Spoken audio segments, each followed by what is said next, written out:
Connor, coming into the season, I think there were a lot of people, well, I was in the group. I don't know if there were a lot of people that thought the Patriots could be a playoff team. I don't think anybody saw them as the number one seed in mid-November, obviously, in the AFC.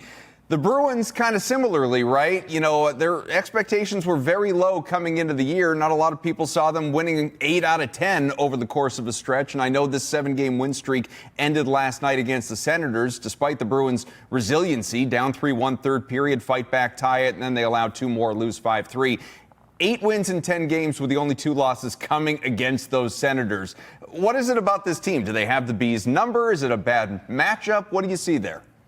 Yeah, I think that first loss on October 27th was one where it just feels like the team wasn't ready to go. And I think when you looked at how lopsided that matchup was, I think it terrified a lot of Bruins fans because, unfortunately, you saw last year, it feels like the Bruins were, dealt these lopsided losses every week, 10 days, right? It felt like it was a recurring theme with this team where they just weren't competitive, they weren't engaged in the matchup, and they let the game get away from them when a bounce or two didn't go their way. It does feel like when you look at how the Bruins are playing this year, and I think you see that buy-in under Marco Sturm, it almost feels like that matchup was kind of a one-off, right? I think every team over the span of 82 games has those tough matchups where the legs aren't ready, they're not ready to go, and they kind of let go of the rope and let things get away from them. So you hope for the Bruins' sake that's maybe just an outlier this year, because to your point, even in these losses, with even this game last night, they've been kind of competitive. They haven't really rolled over in these matchups. They fought back.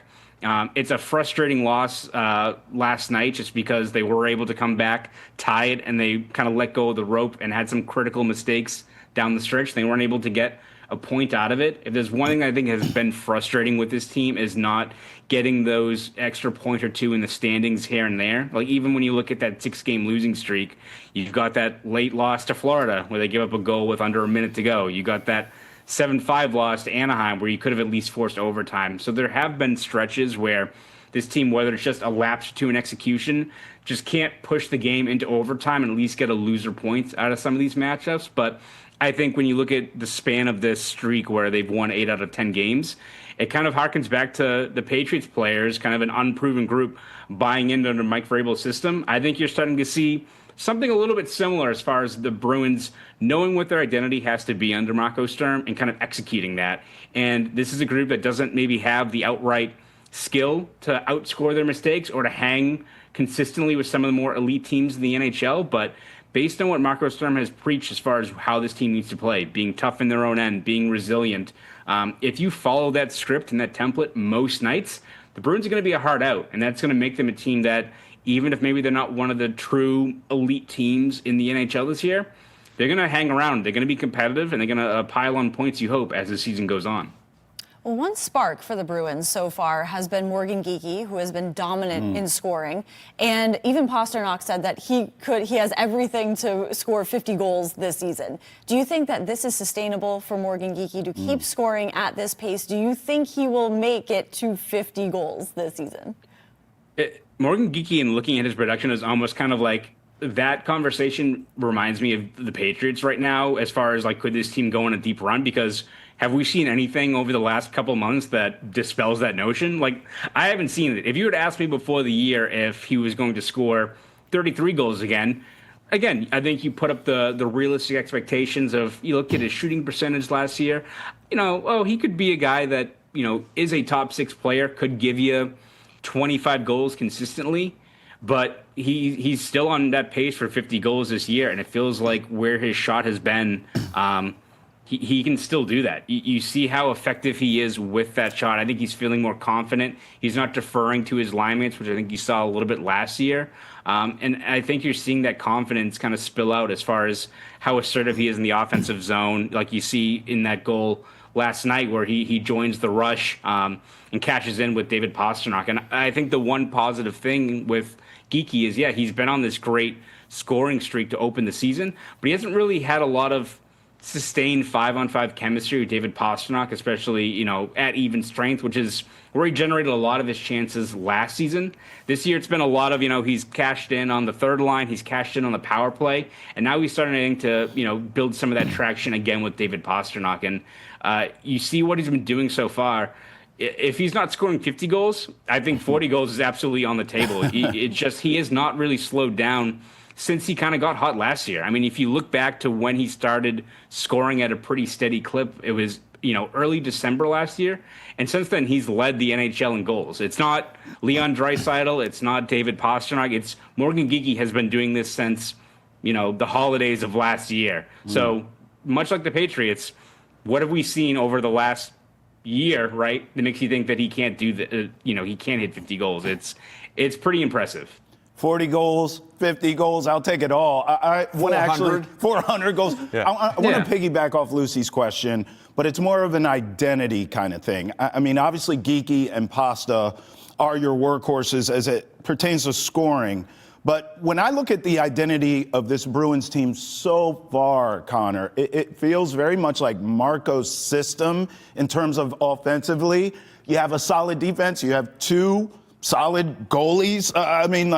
Talk to me about the identity of this team as you see it right now. I know it's still kind of early in the year, but what is the Bruins' identity as you see it right now, Connor? Am I far off here?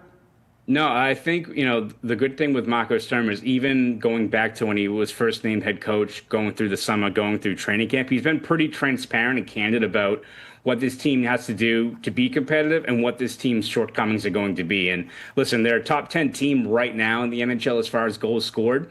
I'm not expecting that to really carry over once we get into the dog days of the winter here. But for what Marco Sturm has mapped out that this team needs to be, yeah, they may not have the elite scoring talent beyond a Geekie and a Pastrnak, but they've got a lot of guys that can generate offense off the forecheck. They have a lot of guys that can outwork other teams. And what this team needs to do to be a consistent, competitive group, it all starts, in their own end. They have to be stingy defensively. They can't get into track meets. They can't try to outscore teams like Colorado or Edmonton. That's not going to be a winning formula. But I think what you've seen over, the span of this 10-game stretch where they've won 8 games they've been a lot more buttoned up defensively. I think having Hampus Lindholm back has been a huge key there. I think putting him back in the lineup and having Charlie McAvoy and Nikita Zadorov together has really solidified that defense. So that's the most important thing.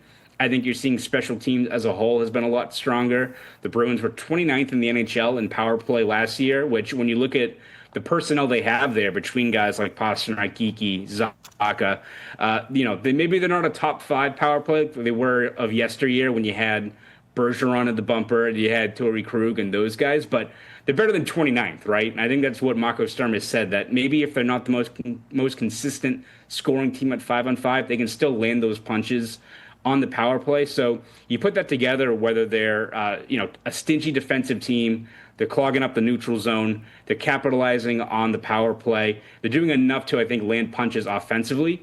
That feels like a team that can hang around, can avoid letting games get away from them, like that 7-2 loss to Ottawa earlier on this year. And I think that's the way they have to play. And I think you're also seeing this team embrace kind of that underdog mindset and the fact that, maybe we're not the most skilled team, but we're still going to punch you in the mouth. Like you've seen, I think, them have this kind of this swagger to their game. You had a lot of other guys step up. I think some of that bleeds into what Nikita Zadorov brings on the ice. You've seen that, but you look at that game against Toronto earlier this week where, Zadorov is bugging multiple guys on Toronto.